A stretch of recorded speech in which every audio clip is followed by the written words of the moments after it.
everyone. I just wanted to touch on the subject of salt for a minute or two.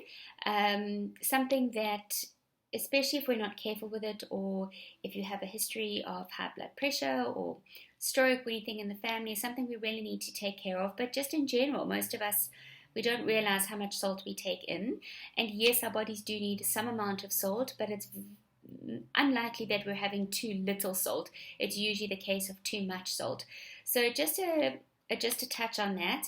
So as I've said, too much salt raises blood pressure, which can affect, increase heart disease and stroke and things like that. So we want to try and keep it to not more than about a teaspoon a day. That's the recommendations, or 5 grams of salt. When you're looking at it in terms of sodium, that means 2,000 milligrams of sodium in a day. So you're like, okay, great, Trace, that's wonderful, but how do I measure that? What does that mean for me? So I'm going to just give you a quick way to have a look and see what if a product has got enough salt, too much salt, if you need to be careful of it, or you can eat it quite often.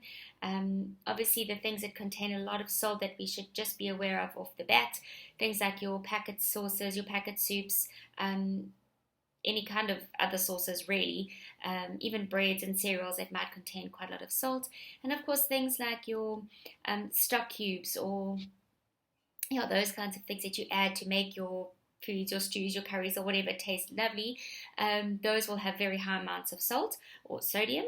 But again, it's just to learn to use them in moderation. So if you've used, for example, a sauce or a stock cube in a pot, in a dish, then not to then sit at the table and add heavy handfuls of salt as well, because then we will end up, raising our blood pressure, which we try not to do. So just a nice way to be able to do it. If you're looking at a product and you're looking at sodium, that's the one that's going to tell you how much salt is in the product.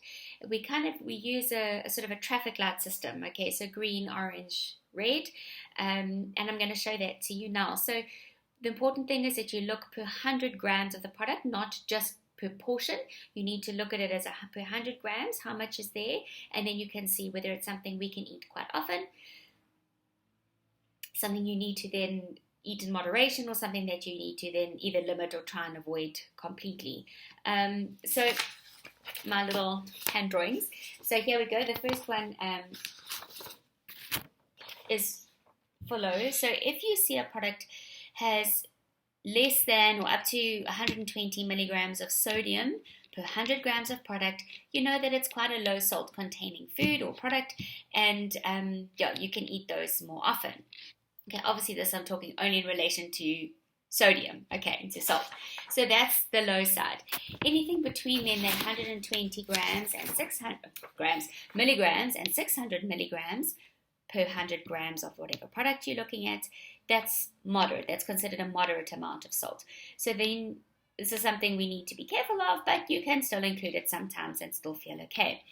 Obviously then what's left is anything above 600 milligrams of sodium per 100 grams of product, that would be considered high.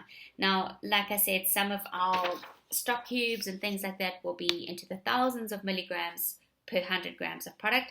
It's a small amount that you use, and remember, it's there just for a bit of flavoring, and then okay, that we've used something, it's got a high salt content, it's giving us the flavor, but we don't then need to add other things with high salt. So how else then do you flavor the food if you can't add extra salt, or you shouldn't be adding extra salt? Please don't forget your lovely things like your onions and tomatoes and green peppers and ginger and garlic and the green herbs, and whether they're fresh or dried, curry spices and or curry powders and chili if you can handle the heat, or if you enjoy the heat. All those kinds of things will really add flavor to your food without having to add the extra salt. And again, remember, your taste buds get used to how things work. So if you're used to having a lot of salt, it might take some time to readjust your taste palette, or to readjust your taste buds to having less salt. But it's worth it, especially like if you have a family history of heart disease or stroke or blood pressure, things like that. We want to avoid that. Okay, so I hope that's helped, given you a couple of handles, and go out there, watch the salt, be careful, just be mindful, and enjoy. Bye.